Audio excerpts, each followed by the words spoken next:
Ernst Jünger, Our Prophet of Anarchy. The dissident thinker predicted our disordered times. By Aris Roussinos. December 27, 2021. Narrated by Skeptical Waves. With its modern themes of detachment and alienation, the recent revival of Ernst Jünger's early work by the internet dissident right is an understandable urge. When I was a younger man, Jünger's Storm of Steel, his hallucinatory account of his experiences as a stormtrooper commander in the trenches, was, like Malaparte's Caput and Graves's Goodbye to All That, a major formative experience in my desire to experience war and, callous though it now sounds, prove myself in it. Perhaps it's natural, then, that in later life, the somber reflections of the middle-aged Jünger as expressed in his recently translated wartime diaries, a husband and father disenchanted with the modern world around him, now seem so compelling. The diaries open in 1941, with the 46-year-old Jünger serving in an administrative capacity on the general staff of the German army occupying Paris. Initially feted by the Nazi Party for the proto-fascist tone of his early works, Jünger publicly rejected the regime's advances and came under suspicion as a result, his house searched by the Gestapo and the threat of persecution always hanging over him. A central figure in Germany's interwar conservative revolution, Jünger, who stated he hated democracy like the plague, had come to despise the Nazi regime at least as much. Ultimately, he was far too right-wing to accept Nazism.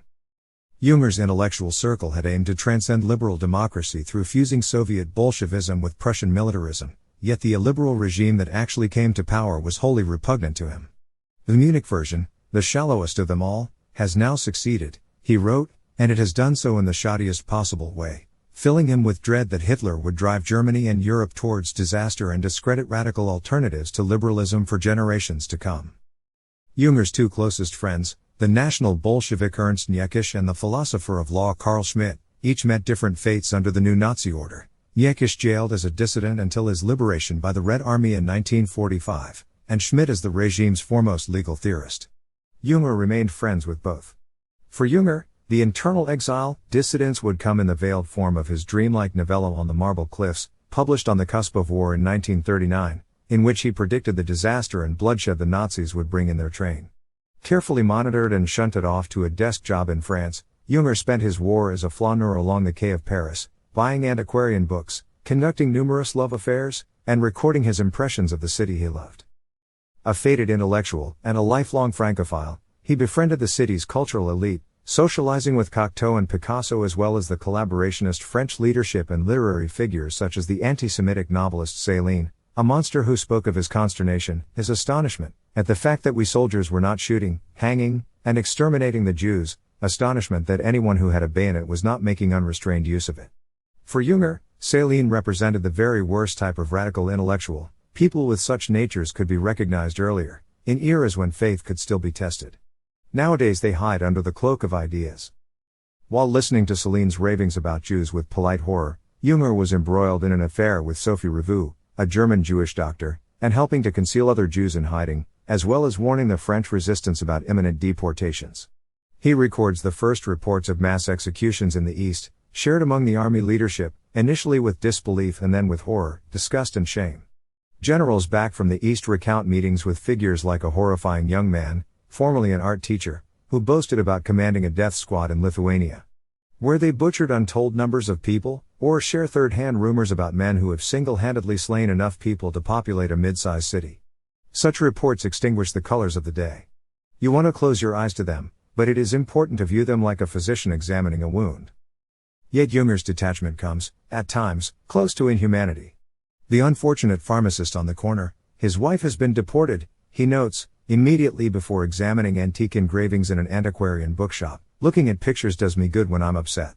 He records, with genuine disappointment, the cold looks of hatred he is given by French shopgirls or diners in exclusive restaurants, yet feels their distaste is inappropriately applied to such a deep thinker such as himself, an inward dissident after all. For Jünger, the real spiritual war is elsewhere. I find myself entangled in very different conflicts from those of the hostile nations. The solution to those conflicts is secondary, he writes with cool detachment, pondering his place in the catastrophe around him. Ideologically, this Second World War is completely distinct from the First. And again the fronts have been drawn up completely differently from the way they look on the map. What was the war about, then, for Jünger? During World War I, he declares, we confronted the question of whether man was more powerful than machines, but we are now concerned with the problem of whether humans or automatons will dominate the earth. By 1944, Jünger floated on the fringes of two army plots against Hitler, without ever committing himself. He had, correctly as it turns out, no faith in the capacity of the generals around him to bring their task to successful fruition. Flirting with the French and German resistance movements just as he served the regime he despised, Jünger lived his concept of the anarch, the internal exile who conforms outwardly to the spirit of the times while fostering his own inward, secret rebellion. As Cocteau later quipped, some people had dirty hands, some had clean hands, but Jünger had no hands. A symbolist writer like the decadent Haussmanns, Jünger experiences Allied air raids with the same distant, aesthete's view, standing on a rooftop to observe the bombs fall. A lifetime experimenter with hallucinogens, he experiences the war as a vast trip. When the second raid came at sunset, I was holding a glass of Burgundy with strawberries floating in it. The city, with its red towers and domes, was a place of stupendous beauty, like a calyx that they fly over to accomplish their deadly act of pollination. The whole thing was theater, pure power affirmed and magnified. An entomologist and biologist by training, Jünger writes of his almost unnatural detachment that he needs to observe the war's characters as if these were creatures like fish in a coral reef or insects on a meadow. But, then, insect and animal metaphors abound throughout the diaries. On almost every page, he records encounters with snakes, real or dreamed, seen in shops or museums or carved on statues. The primal force of these creatures lies in the fact that they embody life and death, as well as good and evil. He observes, the serpent, a Tellurian animal, is a powerful medicine. Indeed, the snake appears as his daimon throughout the book, no doubt a reflection of his own cold-blooded, phonic nature. He literally basks in the sunlight reflected from Paris limestone walls, observing that its warmth awakens a primeval little lizard soul in me. Throughout the diaries, Jünger's inner world appears richer and more meaningful than the war around him. Almost every entry begins with a summary of his latest dream, whether recorded as such or described in laconic terms as if it were a real event. He catalogues these dreams obsessively. In the night, I dreamt of the trenches of World War I, toward morning, dreams of earthquakes, I saw houses swallowed up. At night, dreams of ancient cave systems on Crete, where soldiers were swarming like ants, dreamed of being burdened with the corpse of a murdered man without being able to find a place to conceal it. What is behind this obsession? Through dreams we communicate with the dead, he notes offhandedly, as well as our innermost self. Indeed, Jünger comes uncannily close to Jung throughout the book. He records strange omens and premonitions, claims that certain generals of his acquaintance are imbued with the power of prophecy, records strange synchronicities and deploys obscure alchemical metaphors. As the diaries go on and Germany's fortunes worsen, the magical element begins to predominate. He discusses the esoteric writers Guénon and Eliade with Schmidt, debating the magic of the mandrake root and the symbolism of the moon, of the sea and of woman, to him a largely interchangeable category of person. Like Robert Graves, his English analogue, Jünger's exaltation with the First World War fruited into occult mysticism. He dreams of re-enchanting a world lost to technology and secular liberalism. The ancient gods still stand before us with their magical presence, perhaps even in competition, he observes, and he means this literally. Reading the Bible, he records his growing interest in Christianity over the course of the war. What can one advise a man, especially a simple man, to do in order to extricate himself from the conformity that is constantly being produced by technology? He asks himself, only prayer. In situations that can cause the cleverest of us to fail and the bravest of us to look for avenues of escape, we occasionally see someone who quietly recognizes the right thing to do and does good. You can be sure that is a man who prays. For Jünger, prayer is powerful magic, an efficacious antidote to modernity. It possesses a conductive power. Without prayer, our freedom of will and powers of resistance diminish, the appeal of demonic powers becomes more compelling, and its imperatives more terrible. Jünger's reference to demonic power is here entirely literal. As the years pass, he begins to view Hitler, who he codenames Nibolo, not as a malicious charlatan who has perverted his conservative revolution but as a genuinely demonic figure, possessing a certain diabolical greatness that is elemental, infernal and who feeds on the forces unleashed by modernity in a way the liberal intelligentsia are incapable of understanding. In their innermost inclinations, Jünger observes, minds like Nibolo's are bent on the most comprehensive homicide possible. They seem to belong to a world of corpses that they want to populate. They find the stench of the slain pleasant.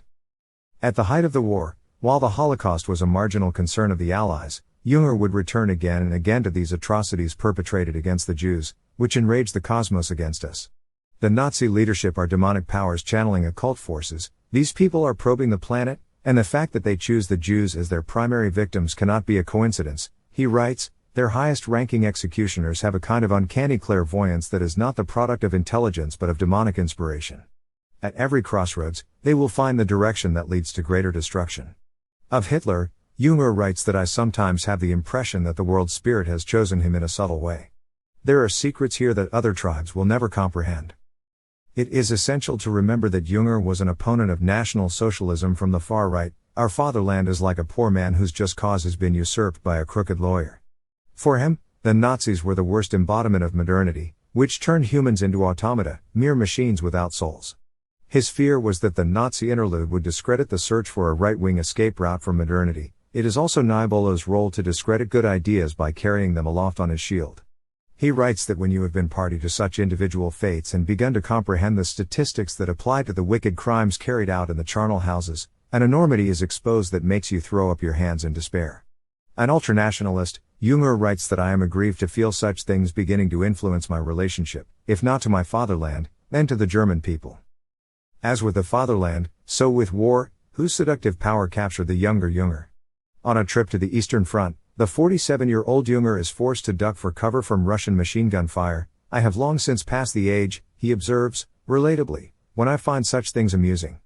Awarded Germany's highest military decoration by Ludendorff at the age of 22, he reflects that the ancient general warned him it is dangerous for one so young to be decorated with the highest honor. Back then I considered it pedantic, but today I know that it was right. The older Jünger has lost his taste for battle's glittering accoutrements. I am overcome by a loathing for the uniforms, the epaulets, the medals, the weapons, all the glamour I have loved so much. Ancient chivalry is dead, wars are waged by technicians. Eventually, Jünger's eldest son, little Ernstel, is arrested by the Nazi regime for making defeatist comments about the war to his fellow sailors. He is later assigned to the Italian front on a dangerous anti-partisan mission. There, he was killed by a bullet to the head beneath Carrera's marble cliffs. His father would never be certain he was not secretly executed by the SS. Such a good lad, a heartbroken Jünger would write in his diary, ever since childhood, he strove to emulate his father. Now he has done so on his first try, and truly surpassed him. Whatever attraction war ever held for Jünger is now gone for good. Ordered back to Germany after the failure of the Stauffenberg plot, his superiors hanging from meat hooks, he lived under constant threat of arrest and execution like the survivors of his elite Paris circle. Some have been hanged, poisoned, imprisoned, others have been dispersed and surrounded by thugs. In his Saxon farmhouse, he reads and tends his garden as the war drives ever closer. The bombs he observed with cool detachment in Paris are less aesthetically appealing when they land on his own Hanover. The places where I had lived as a child, as a schoolboy, as a young officer, all had been leveled. Hurrying to the basement shelter with his young children under his arms as shrapnel whips around them, Jünger the warrior, who found liberation in its chaos, has been replaced by Jünger the husband and father, a helpless victim of war's ever-spreading destruction. In his farmhouse, he devotes himself to writing his appeal to the youth of Europe, an early call for the political unification of his beloved home continent as a potential fortress from the twin horrors of modernity and liberalism. His greatest fear is that with Germany defeated, Europe will succumb to liberalism, and its most soulless and destructive manifestation, Americanism. America is conquering the places of ancient culture, I mean that aspect of America that has been more evident in modern Berliners with each advancing year. He writes in horror of American values, which will be further promoted by the obliteration of our old cities, anticipating the post-war future, our present, with dread. Viewing the ruins of Dusseldorf, he fears that this too is one of the stepping stones to Americanism. In place of our old haunts, we shall have cities that are the brainchildren of engineers. It was Jünger's fate to command the detachment that surrendered to the first American tanks approaching his beloved Saxon village. I sense the incursion of a mighty superpower into a completely crushed region. Much of everything that used to motivate our deepest being perishes in this transition. For Jünger, America's victory was Europe's defeat, and that of any means of transcending liberal modernity. Like post-liberals today, he roots the horrors of the 20th century in modernity, observing that the destruction of the old world begins to manifest itself with the French Revolution. It is thus out of pure self-preservation that we might contemplate other systems of organization than those established in 1789. He dreams of transcendent modernities beyond the nation-state, political systems in which progressive and conservative forces must be congruent, where conservative powers will no longer function as restraints, but rather as a driving force. This dream would not see reality in his lifetime. A dissident against the Nazis, Jünger refused to submit himself to denazification under British occupation, and found himself blacklisted as a result. Just as he did with Hitler's regime, Jünger lived and died a dissident against the liberal regime that replaced it, outwardly conforming but never submitting. He despised democracy just as he despised the gullible and easily swayed demos who had brought Hitler to power. And he despised the liberals who had given themselves over completely to the destruction of the old guard and the undermining of order, setting in train the nightmares of the 20th century, just as he despised the young conservatives who first support the demos because they sense its new elemental power, and then fall into the traces and are dragged to their deaths.